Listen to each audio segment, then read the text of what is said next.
Hai, Assalamualaikum dan selamat datang ke NJ TV. Hari ni saya nak buat roti kacang merah yang semestinya mudah dan sedap. Jom kita tengok bahan-bahan dan cara membuatnya. Jom kita masak. Mula-mula kita sediakan tanzon starter dahulu. Satukan 30 gram tepung high protein dan 150 gram air. Kacau sebati sehingga tiada tepung yang berketul-ketul dalam adunan ni. Masak adunan ni sehingga pekat seperti dalam video. Padamkan api dan pindahkan tanzon starter kita dalam bekas lain. Tutupkan tanzon starter kita dengan plastik dan biarkan ia sejuk. Seterusnya, satukan susu dan 1 biji telur grade B. Jumlah berat susu dan telur ni adalah 80 gram. Masukkan 50 gram gula halus, 4 gram yeast dan kacau sebati. Masukkan tanzon starter tadi.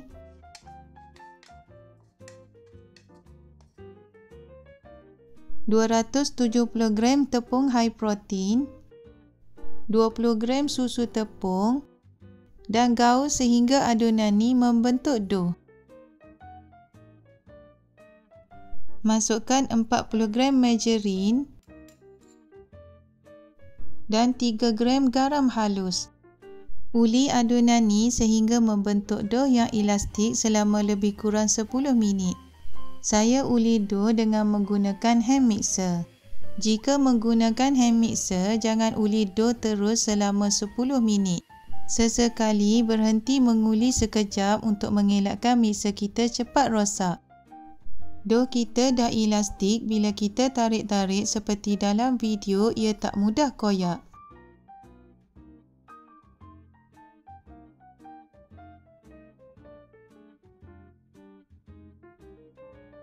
Sapukan tangan dengan minyak masak dan bulat-bulatkan dough.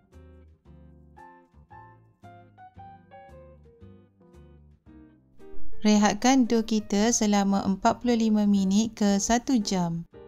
Setelah direhatkan, tumbuk-tumbuk dough kita untuk mengeluarkan anginnya. Bahagikan dough kita kepada 11 biji dengan berat 50 ke 53 gram setiap satu. Bulat-bulatkan dough kita seperti dalam video.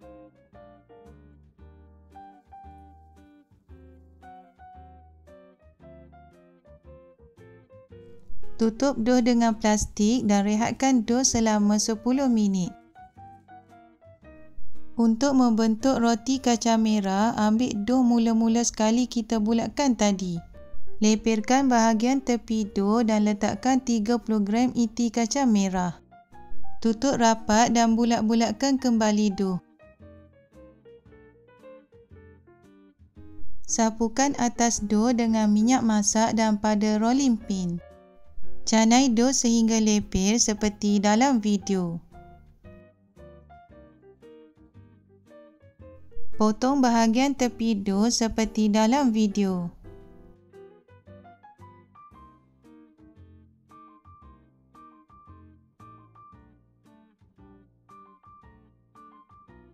Masukkan dough dalam paper cup saiz 15 dan ulang proses yang sama sehingga selesai.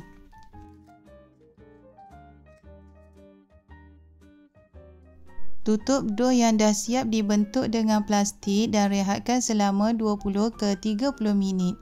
Seterusnya, sapukan permukaan dough dengan egg wash. Untuk membuat egg wash, satukan 1 biji kuning telur, 2 sudu besar susu dan kacau sebati.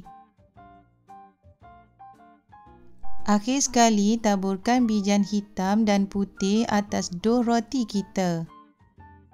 Panaskan oven dan bakar roti selama 30 minit suhu 180 darjah Celsius api atas dan bawah, atau mengikut kesesuaian oven masing-masing.